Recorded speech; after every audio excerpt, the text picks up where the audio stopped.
Mas nós no Brasil, com toda a estrutura, nós enfrentamos essas dificuldades também. Bom, doutor Luciano, o senhor atua como editor do jornal latino-americano e caribenho para assuntos de legislação. Há muitas diferenças na questão da autonomia do judiciário entre os países. O doutor João Ricardo mencionou algumas situações. Que exemplos o senhor poderia nos trazer? Bom, há bastante diferença entre os países da América Latina no que tange à organização judicial. Realmente o Brasil apresenta até, talvez pela sua maturidade democrática, uma situação privilegiada. Eu recordo, apenas para dar um exemplo, quando levei um grupo de alunos da faculdade na Argentina, há uns 20 anos atrás, boa parte dos juízes federais argentinos eram nomeados pelo presidente com base em indicações... Você foi como aluno, suponho, há 20 anos atrás? Pois eu até deixei crescer uma barba, mas... Então, a gente ficou bastante surpreendido. Na verdade, eu fui o professor mais jovem que começou a dar aula, né? Então, mas enfim... E realmente os argentinos naquela época já pretendiam chegar a uma situação como a do Brasil, de ter juízes todos, ou pelo menos até o segundo grau, que são aprovados por concurso, porque efetivamente cada país tem o seu modelo. No modelo anglo-saxão, os juízes são todos indicados a partir do exercício da advocacia. Só que é um modelo bom para uma cultura anglo-saxã. Então, para uma cultura latino-americana, se é que isso existe, porque é muito difícil se falar na América Latina, né? A situação do Brasil de ter concurso público para o acesso à magistratura é uma situação privilegiada. Existem até alguns estudos do Banco Mundial que mostram que o juiz brasileiro ele é bem remunerado, que garante, não há como ter a independência se a pessoa não tem as condições mínimas. Então isso é fundamental. Acho que o fato do judiciário brasileiro ter uma independência orçamentária também garante independência, porque mesmo países ditos desenvolvidos como a França tem o seu judiciário submetido ao Ministério da Justiça, que é do Executivo, né? Então acho que nós chegamos a um grau relativamente bom de independência, inclusive orçamentária, do judiciário. Eu estive recentemente em Paris e quando a gente comenta a situação orçamentária, enfim, do Brasil, faz com que nós tenhamos alguma harmonia entre os três poderes e contrabalanços e contrapesos. Embora, claro, eu acho que o Brasil ainda sofre de alguns problemas de segurança pública que outros países da assim dita América Latina não têm, né? O Rio de Janeiro tem alguns problemas. Semana passada, enfim, alguns dias atrás, uma juíza foi assassinada. Agora começam a aparecer indícios de envolvimento até da própria polícia. Não é Tocantins, em Mato Grosso também tem alguns problemas. Então, talvez a gente pudesse caminhar para algum grau de segurança física dos juízes que lidam com assuntos criminais, porque o Brasil, nesse ponto, é um país que tem uma criminalidade maior do que outros países da América Latina mais pobres, né? E essa questão da criminalidade começa também a afetar os juízes, né? Mas, de uma maneira geral, respondendo a tua pergunta, acho que a maturidade institucional brasileira está bem comparado a outros países, até mesmo como a Argentina, que é um país com maior desenvolvimento econômico e social que o Brasil, enfim, né? Nós já falamos um pouco aqui durante o programa sobre os reflexos, né, da legislação para os juízes de carreira. A doutora Blanca mencionou a situação na Venezuela. E quais os prejuízos diante dessa realidade para os cidadãos venezuelanos? Como fica para eles essa questão? La peor situación, porque lo que la población quizás no percibe directamente cuando se defiende la independencia de los jueces y la autonomía, y como parte de ello, por supuesto, la condición de los jueces, de su estabilidad en los cargos, es que al defender eso, lo que se defiende en realidad es la libertad y es el derecho de los ciudadanos a una justicia imparcial. Porque en definitiva, cuando se atenta contra la independencia del Poder Judicial, se atenta contra la libertad de los ciudadanos y contra el derecho a la justicia de la ciudadanía. Y ese es el problema fundamental. Sí, lo he repetido muchas veces en otras oportunidades. Si no tenemos justicia, si no tenemos independencia, no tenemos justicia. Y si no tenemos justicia, no tenemos libertad. Y sin eso estamos perdidos. Menos podemos hablar ni remotamente de uma vida democrática. Bom, doutor João Ricardo, como o senhor observa essa questão levantada pela doutora Blanca e a questão da valorização do juiz de carreira no Brasil? O doutor Luciano mencionou alguns aspectos que tornam importante a forma como essa carreira é valorizada, como se chega a essa carreira no país. Qual é a sua avaliação? Sim, um dos componentes importantes da estrutura do judiciário brasileiro é exatamente o acesso à carreira da magistratura. Nós, há bastante tempo, nós temos o concurso público, que é uma via democrática de acesso, que, vamos dizer assim, podemos dizer que dá o acesso universal. Só não dá o acesso universal em face da exclusão social que nós temos no Brasil. Infelizmente, facilita mais que classes sociais que tenham acesso a uma educação mais elaborada consiga entrar na magistratura. Isso é um desafio que nós temos para que possamos cada vez ter uma magistratura mais representativa do nosso estrato social brasileiro. Mas isso é um retrato, não só do Brasil, mas um retrato da América Latina e, de certo modo, é um retrato mundial também, considerando que o modelo econômico que foi implementado nos últimos anos, ele criou uma miséria estrutural em todos os países, e hoje nós estamos vendo a crise que está acontecendo. Mas o Brasil, ele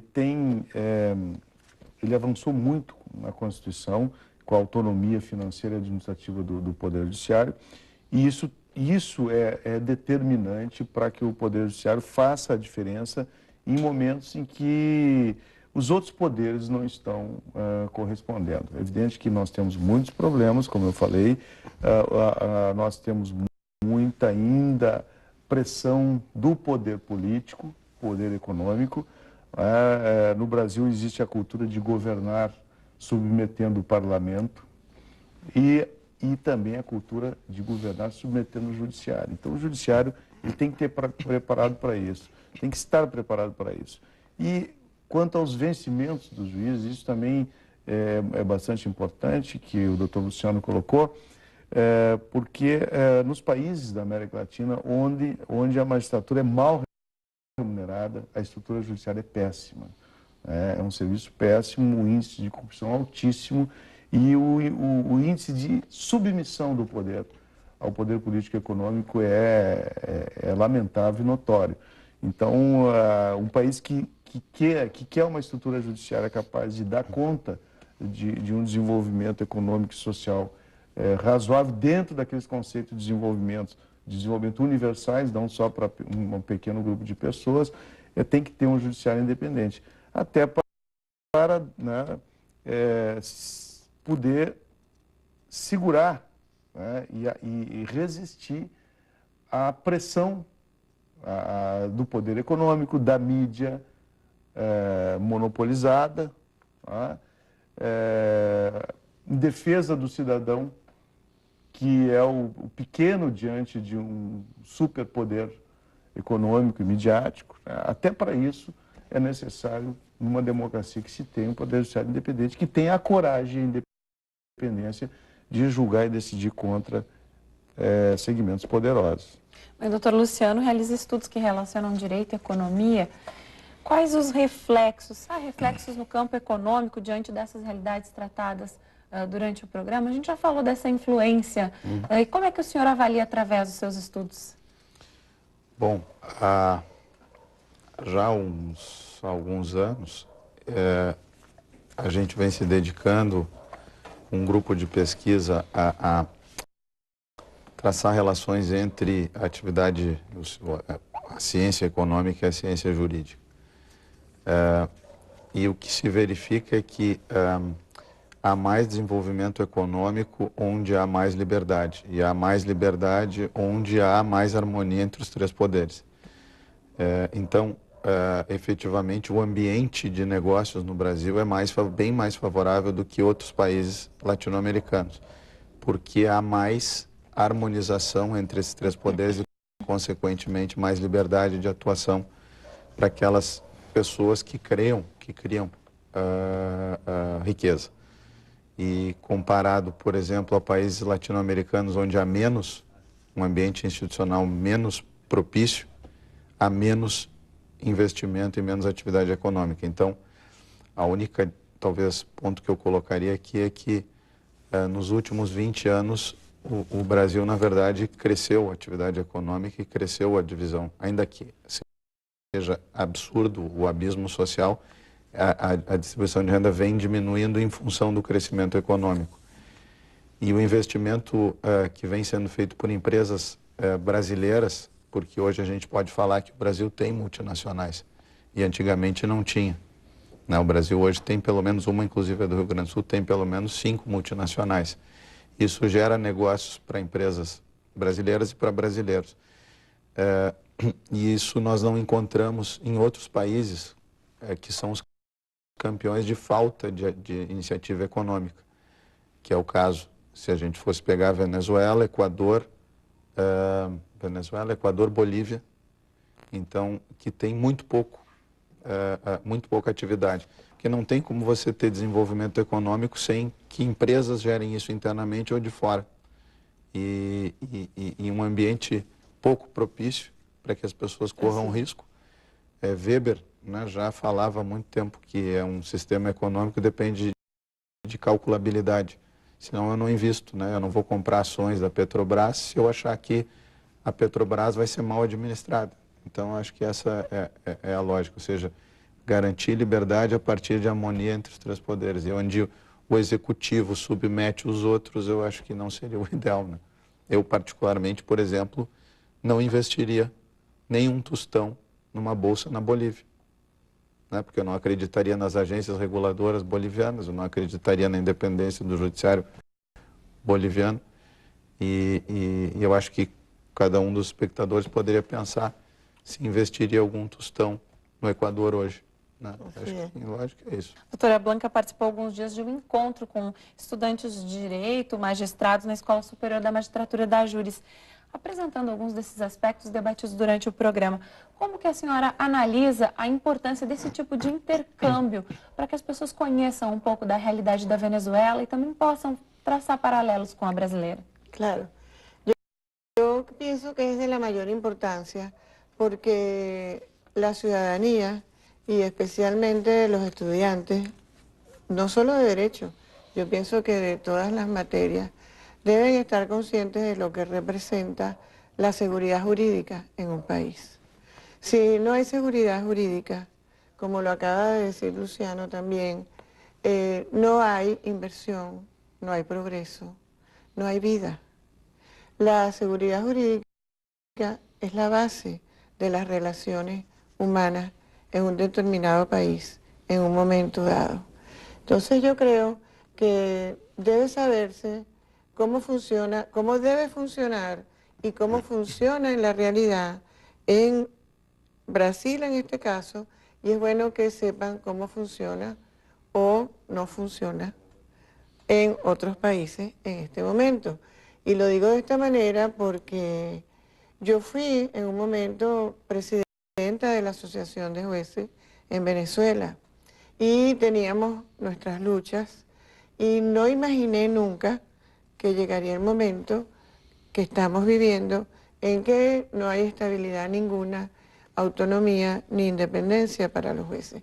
Entonces la importancia del encuentro, volviendo a tu pregunta, es que la gente tenga la preocupación por el Poder Judicial como propia, que no la sienta como un asunto de los jueces, que le es ajeno, sino como algo esencial y perteneciente a la condición de la ciudadanía.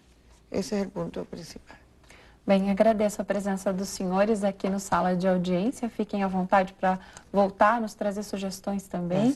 Doutora Blanca, um bom retorno à Venezuela. Muchas gracias, gracias a ti por la invitación. Bom, o programa de hoje chegou ao fim. Se você quiser fazer alguma sugestão, sugerir algum assunto para ser debatido no Sala de Audiência, ligue para a gente. Telefone 3284-9107, o DDD 51. Também pode participar enviando dúvidas e comentários pelo e-mail saladeaudiência@juris.org.br. Obrigada pela companhia. Até a próxima semana.